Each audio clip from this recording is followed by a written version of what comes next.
Bismillahirrahmanirrahim. Assalamualaikum warahmatullahi wabarakatuh.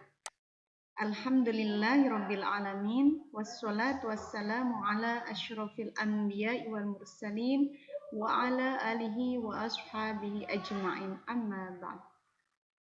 Alhamdulillah, syukur kita panjatkan kehadirat Allah Subhanahu wa taala.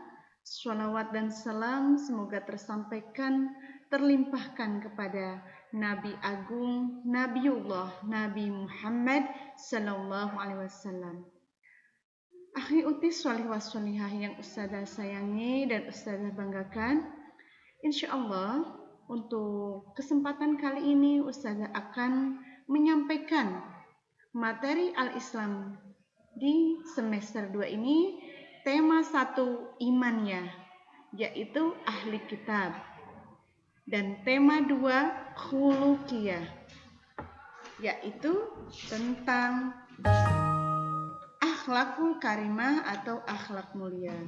Akhi utis sholih wa sholihah, untuk selanjutnya sebelum memulai kegiatan pembelajaran ini, mari kita buka dengan bacaan basmalah bersama.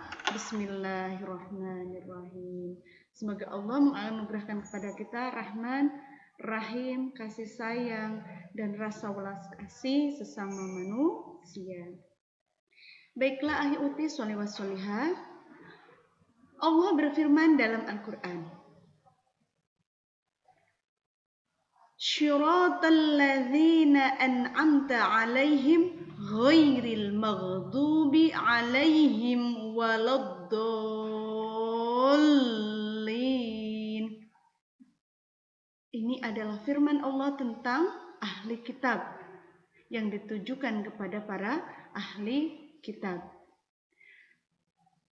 Artinya, yaitu jalan orang-orang yang telah Engkau anugerahkan nikmat kepada mereka, bukan jalan mereka yang dimurkai dan bukan pula jalan mereka yang sesat. Al-Fatihah ayat 7. Nah, jadi mengapa ahli kitab kita bahas? Karena ahli kitab adalah orang-orang yang telah Allah gariskan sebagai kaum yang dimurkai oleh Allah, yaitu dalam hadisnya Rasulullah menjelaskan yang berkaitan dengan ayat Al-Fatihah ayat 7 di atas tadi, bahwa mereka yang dimurkai oleh Allah adalah orang-orang Yahudi dan yang sesat adalah Nasrani. Jadi orang yang Yahudi dan Nasrani itu adalah orang-orang yang sesat. Orang Yahudi dan Nasrani, mereka itulah yang dinamakan ahli kitab. Orang-orang Yahudi adalah umat Nabi Musa yang menerima kitab Taurat. Bisa kita ingat? Setiap kita mendengar cerita atau kisah atau syirah Nabi Musa, kita akan membahas tentang mukjizatnya, yaitu Alkitab Taurat. Umat Yahudi dan Nasrani juga menjadi umat Nabi Daud yang menerima kitab Zabur, sehingga mereka disebut ahli kitab. Jadi mereka mengikuti dua nabi, yaitu Nabi Musa dan Nabi Daud. Akan tetapi mereka tidak mematuhi isi Taurat dan Zabur. Mereka memperbaharui isi dari Taurat dan Zabur yang asli. Padahal mereka mengetahui isinya adalah mentauhidkan akan keesaan Allah Subhanahu wa ta'ala. Kemudian mereka mengubah-ubah isi kitab tersebut, yaitu kitab Taurat dan Zabur, dan menyatakan bahwa tulisan itu sebagai wahyu Allah. Berarti itu adalah sebuah kebohongan atau mendustakan, pendustaan. Adapun orang Nasrani disebut ahli kitab karena mereka adalah umat Nabi Isa yang menerima kitab Injil. Namun mereka juga tidak mematuhi isi dari kitab Injil tersebut yang isinya adalah mentauhidkan Allah Subhanahu wa taala. Mereka umatnya Nabi Isa, yaitu orang-orang Nasrani, mereka mengubah isi dari Injil tersebut. Mereka perbaharui. Maka disebut apa? Disebut perjanjian baru. Itu Injil baru atau Injil yang mereka rubah isinya. Sementara Injil yang murni dari Allah disebut perjanjian lama. Nauzubillahimin zalik. Mereka beramal tanpa ilmu dan melakukan hal yang sama seperti orang-orang Yahudi. Akhi uti sholih wa sholihah. Allah Subhanahu wa taala berfirman dalam surah Al-Bayyinah ayat 6. Kita sudah hafal dong ya. Surah Al-Bayyinah ayat 6. Ya. A'udzu billahi minasyaitonir rajim. Bismillahirrahmanirrahim. Innal ladzina kafaru min ahlil kitabi wal musyrikina fi nari jahannam khalidina fiha ulaika hum syarrul bariyah. Artinya, sesungguhnya orang-orang kafir, yakni ahli kitab dan orang-orang musyrik, akan masuk ke dalam neraka jahanam. Mereka akan kekal di dalamnya. Mereka itulah seburuk-buruk makhluk Allah. Quran Surat Al-Bayyinah ayat 6. Akhi uti sholih wa sholihah yang dirahmati Allah. Kenapa ahli kitab disebut sebagai kaum yang melakukan kebohongan? Pertama, kebohongan ahli kitab atas wahyu Allah. Sebagaimana yang telah dijelaskan oleh Allah Subhanahu wa taala, bahwasanya ahli kitab adalah manusia-manusia yang telah berbuat melampaui batas. Manusia pembohong, ingkar janji, suka menipu, suka membunuh, hingga Nabi Zakaria juga mereka bunuh. Nauzubillahiminzalik. Betapa keji dan zalimnya mereka. Maka mereka disebut apa? Ahli kebohongan. Allah sangat murka terhadap mereka. Mereka suka makan harta orang lain dengan cara yang batil, senang memakan riba, dan hampir seluruh keburukan yang pernah dilakukan makhluk di dunia ini mereka lakukan. Mereka melakukan tanpa rasa malu, tanpa rasa takut, dan merasa mereka bahwa mereka adalah kaum yang benar atas perilaku yang dilakukan. Karena itu mereka adalah manusia yang sama sekali tidak bersedia taat kepada Allah dan Rasul-Nya, sehingga pantas jika Allah menetapkan mereka sebagai makhluk terjelek dan terkutuk. Karena semua perbuatan keji, semua perbuatan munkar telah mereka lakukan.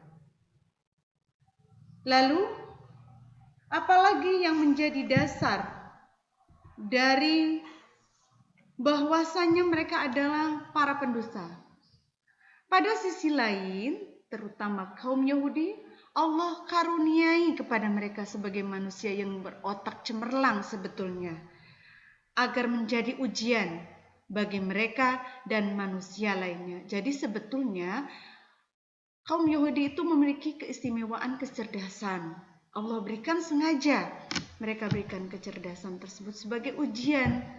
Seperti apa mereka dalam jalan kehidupannya.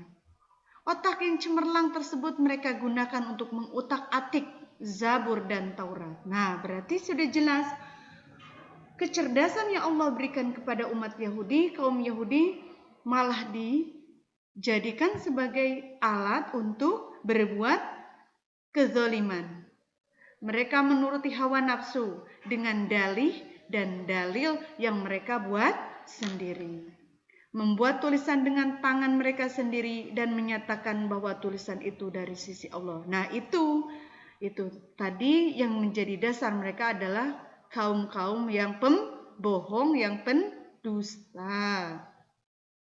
Mereka hendak menipu manusia dan Allah. Akan tetapi sesungguhnya mereka lupa bahwa mereka menipu diri mereka sendiri dan mereka tidak menyadari hal tersebut yang telah mereka sendiri lakukan. Akhi uti sholih wa sholihah yang dirahmati Allah. Selain itu ada apa lagi? Yang kedua yaitu perbuatan ahli kitab yang lain adalah bahwa sungguh telah berlangsung beratus-ratus tahun hingga sekarang ini ahli kitab melakukan berbagai perbuatan tercela, yaitu bahwa mulut-mulut, tangan-tangan, harta benda, dan semua kemampuan mereka gunakan untuk memerangi, memojokkan, dan menghina Islam dan kaum muslimin. Allah juga berfirman yang artinya, dan siapakah yang lebih lalim daripada orang yang mengada-adakan dusta terhadap Allah, sedang dia diajak kepada agama Islam, dan Allah Subhanahu wa Ta'ala tiada memberi petunjuk kepada orang-orang yang lalim. Mereka ingin hendak memadamkan cahaya agama Allah dengan mulut, yaitu dengan ucapan-ucapan mereka, dan Allah Subhanahu wa Ta'ala telah menyempurnakan cahayanya meskipun kepada orang-orang kafir yang benci. Quran surat Asy-Syaff ayat 7 sampai 8. Nauzubillahi min zalik, akhi uti sholih wa sholihah. Semoga kita dijauhkan dari umat-umat yang telah Allah jadikan umat-umat terkutuk. Mulut-mulut mereka tidak berhasil memojokkan dan merendahkan Islam dan kaum muslimah dan kaum muslimin. Sebab Allah berkehendak tetap meninggikan Islam. Allah tetap menjadikan Islam sebagai benteng untuk menuju manusia menjadi manusia-manusia yang berakhlak, kecuali orang-orang Yahudi dan Nasrani. Mereka memerangi dan membunuh kaum muslimin dalam peperangan yang mereka sebut dengan perang salib. Demikian juga Yahudi yang sekarang berpusat di Palestina dengan nama negara Israel terus melancarkan serangan terhadap Islam dan kaum muslimin. Akhi uti sholih wa sholihah yang dirahmati Allah. Yang selanjutnya, apalagi ciri-ciri dari mereka orang-orang Yahudi dan Nasrani, yaitu langkah-langkah mengkristenisasi dan meyahudisasi manusia. Para ahli kitab atau ahlul kitab bekerja sama dengan orang-orang yang bermaksiat dari kaum muslimin untuk membuat berbagai acara di TV, radio, dan membuat bermacam-macam majalah, koran, dan buku yang bertentangan dengan akhlak Islam untuk merusak anak-anak muslim. Untuk itu Ustazah meminta kepada akhi uti, mengajak akhi uti, yuk kita mulai dari sekarang, sejak dini kita bentengi diri kita dengan kebiasaan atau pembiasaan-pembiasaan Islami. Tontonlah acara-acara televisi yang bermanfaat, yang memiliki kemaslahatan. Jangan melihat atau menonton, mendengarkan hal-hal yang tidak bermanfaat atau mengandung madarat.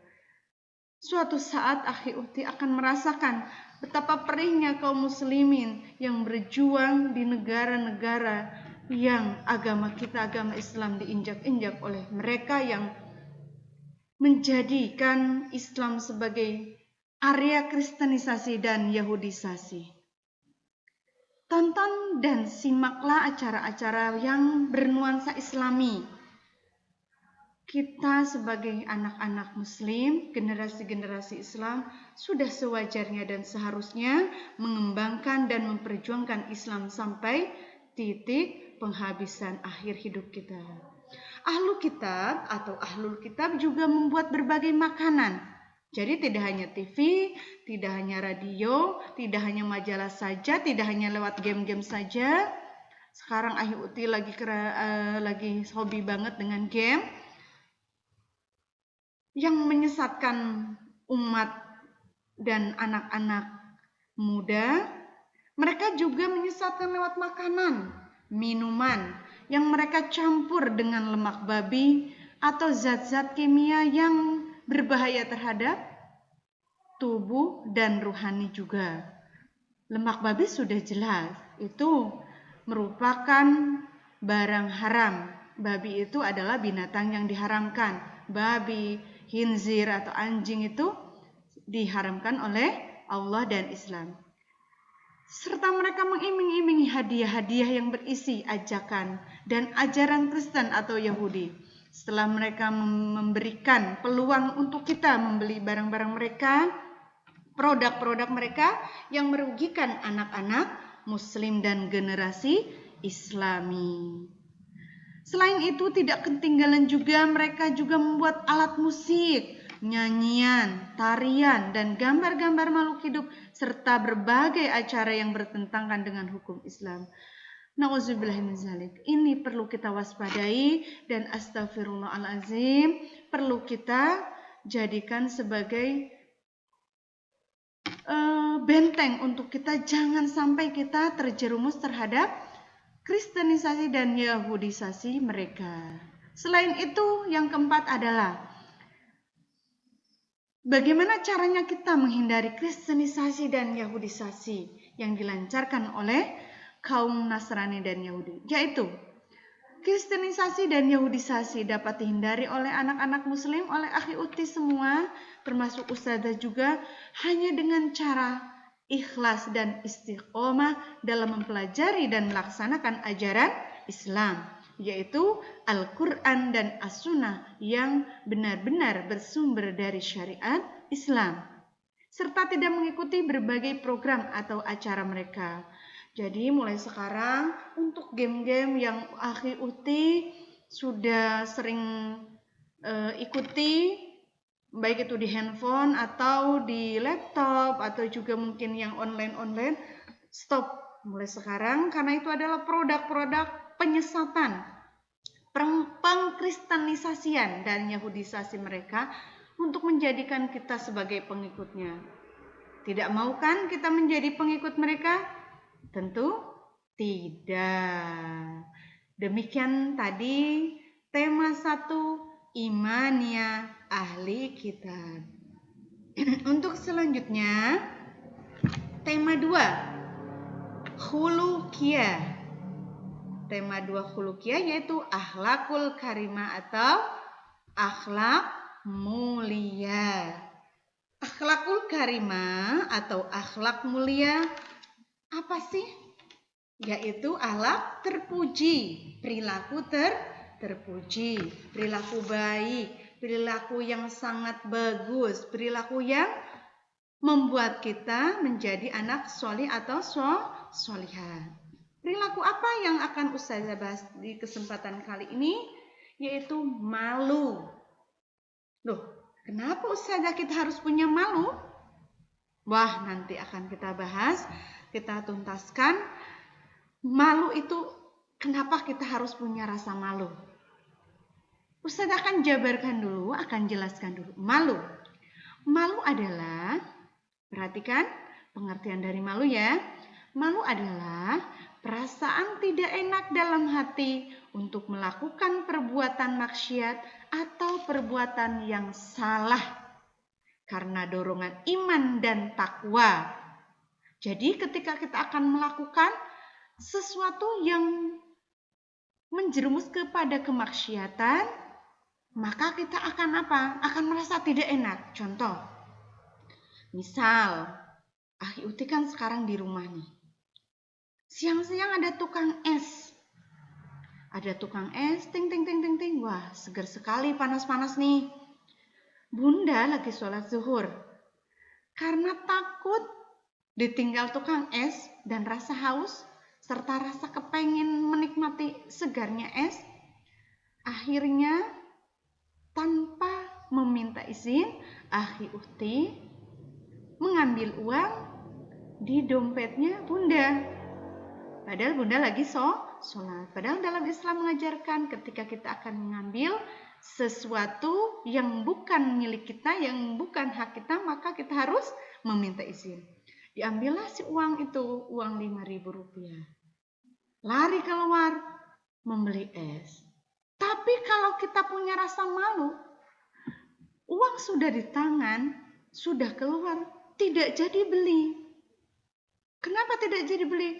Ingat bahwa Allah itu melihat semua perbuatan kita, melihat perilaku kita, meskipun bunda kita, umi kita sedang sholat. Oh, dari situlah timbul bahwa ternyata rasa malu itu wajib dimiliki. Karena apa? Kalau kita tidak punya rasa malu, nanti ketahuan sama umi, ternyata ngambil uang tidak bilang, tidak cerita, tidak permisi dulu, tidak izin dulu, maka ketika kita sudah membeli es krim itu, es ting-ting itu, ketika kita ketahuan, maka akan malu. Malu nggak kalau ketahuan umi? Malu lah. Kenapa malu? Karena itu bukan haknya kita, itu haknya umi.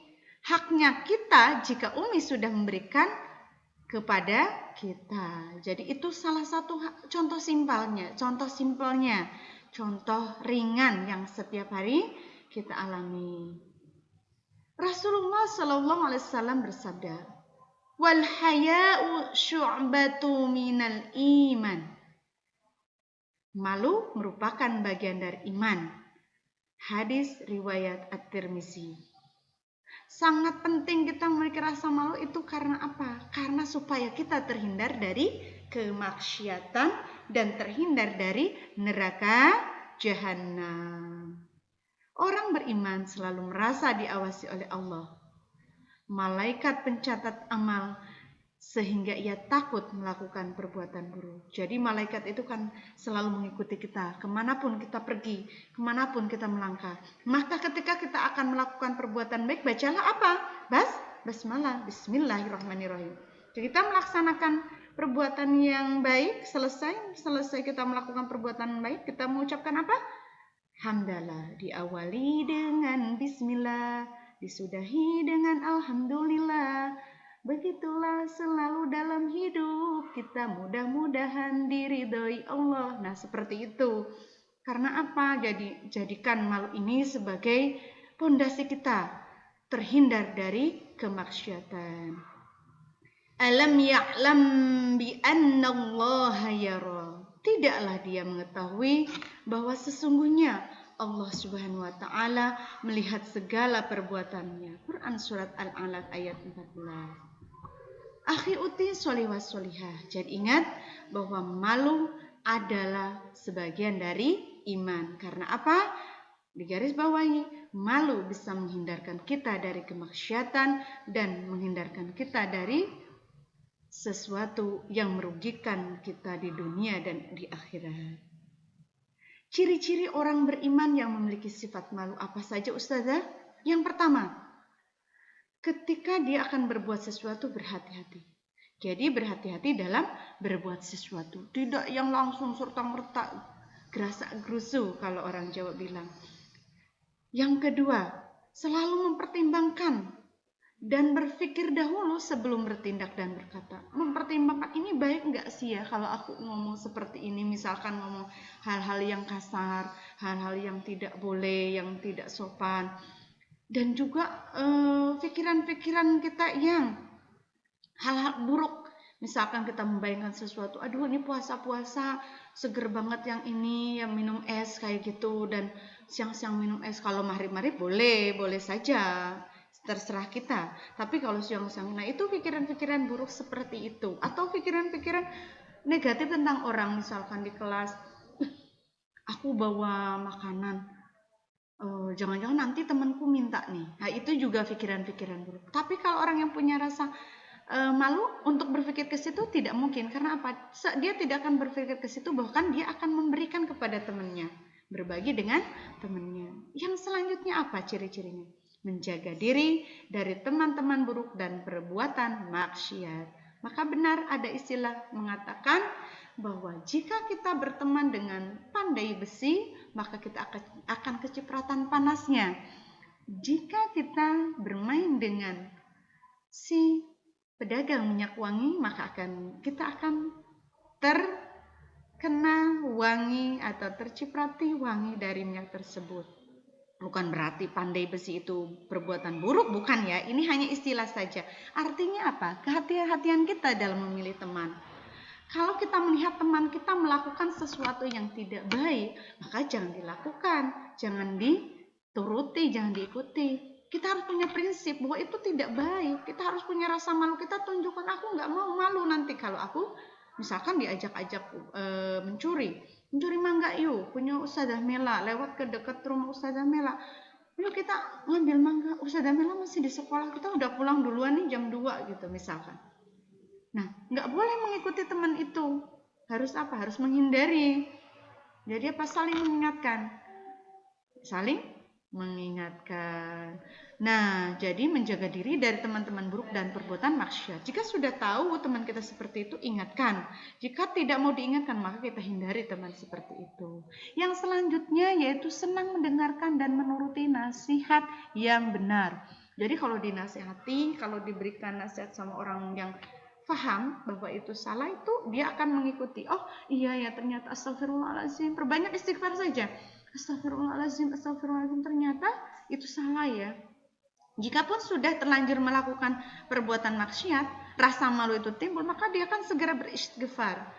Mengingat Allah, ya Allah itu salah ya Allah, kenapa aku harus melakukan itu? Sampai menangis, sampai memohon ampun kepada Allah dengan rasa malunya itu. Jika terlanjur melakukan, makanya tadi Ustazah jelaskan di atas harus berpikir dulu. Orang malu itu berpikir dulu, menghindari teman yang buruk dan lain sebagainya, karena itu akan mengikut sertakan kita, menseret kita ke dalam maksiat yang dilakukan.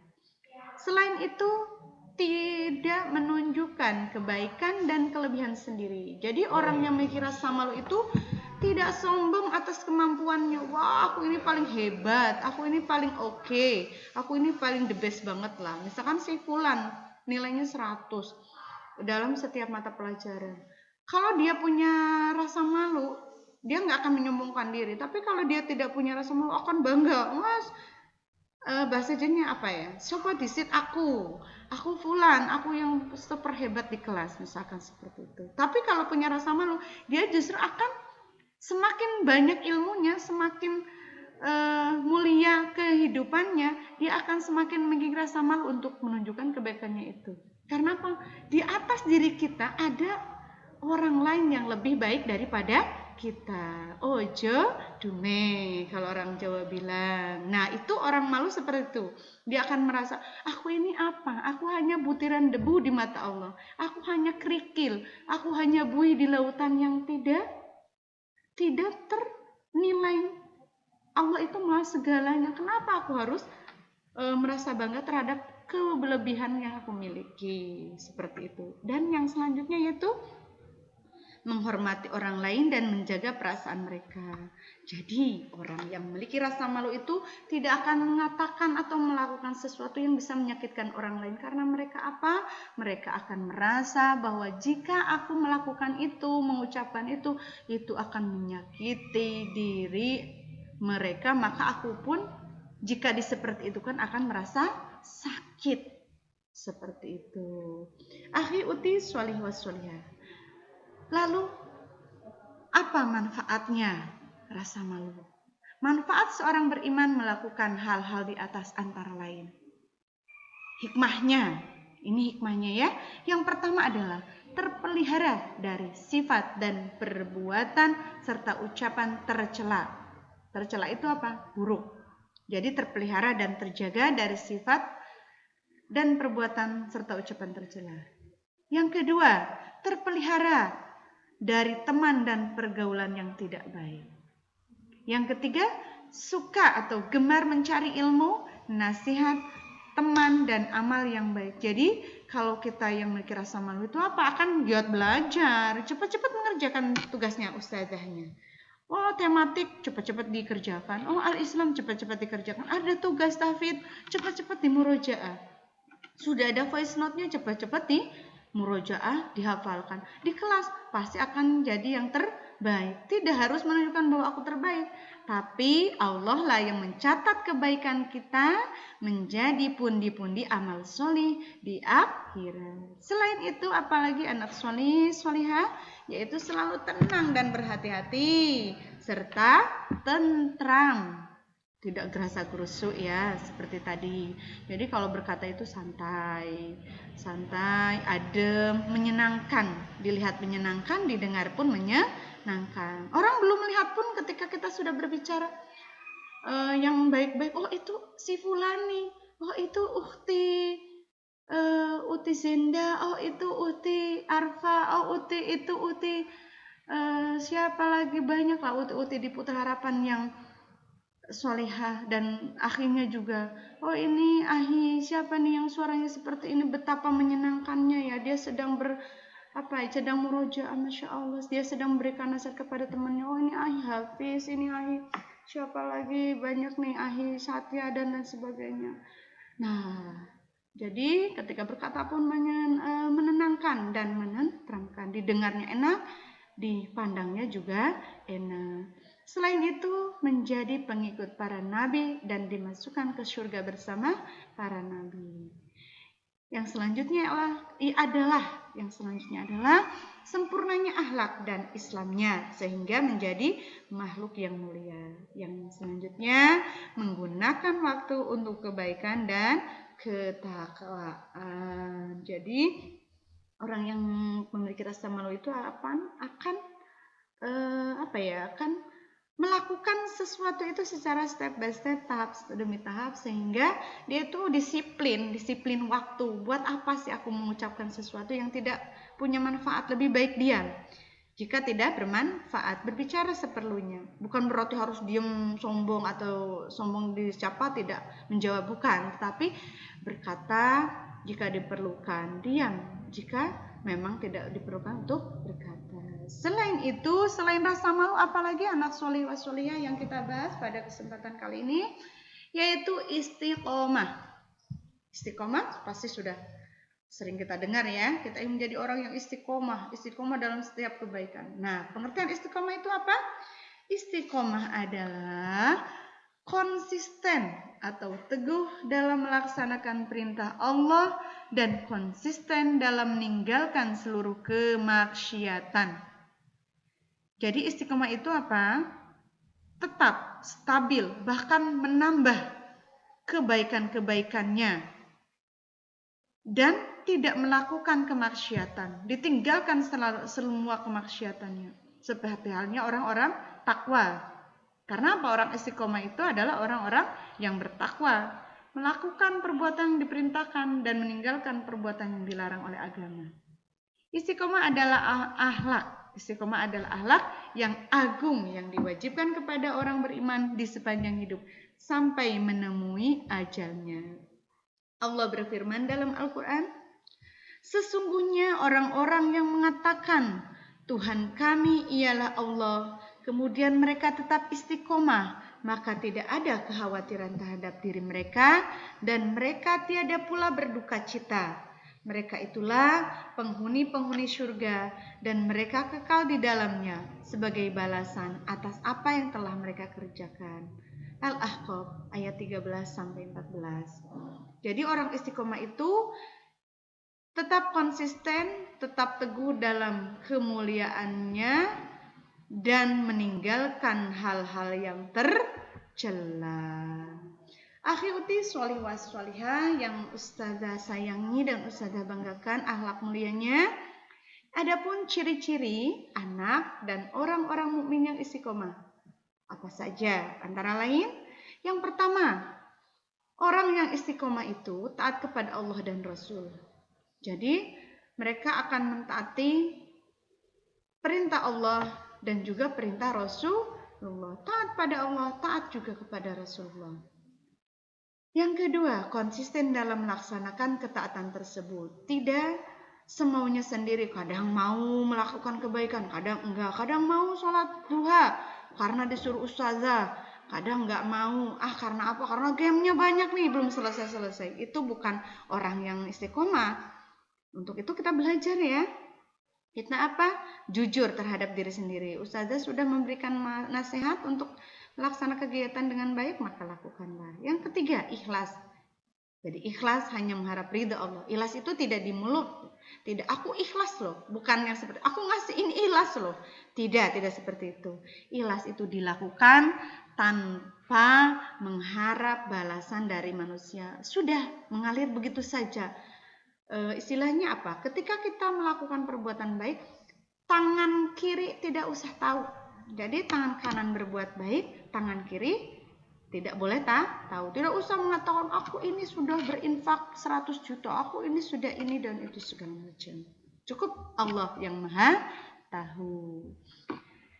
Yang selanjutnya yaitu yakin pada balasan dan janji Allah di akhirat yang akan membuat kita menjadi makhluk yang enak. Enak karena apa? Karena perbuatan istiqomah itu. Yang selanjutnya adalah sabar dalam mengamalkan ketaatan. Tidak tergesa-gesa, sabar, santun, tenang.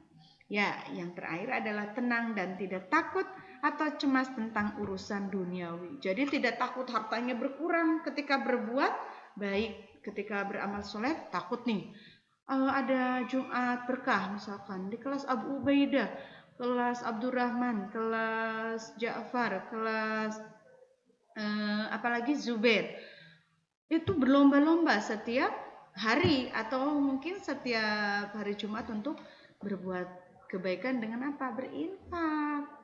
Nah, di sekolah karena kita sedang pandemi tidak berinfak, maka apa? Di rumah berinfak, isi amal yaumiyah sesuai dengan perbuatan baik kita. Jangan berbohong. Dengan istiqomah setiap hamba dianugerahi Allah Subhanahu wa taala berbagai keistimewaan. Antara lain, ingin enggak?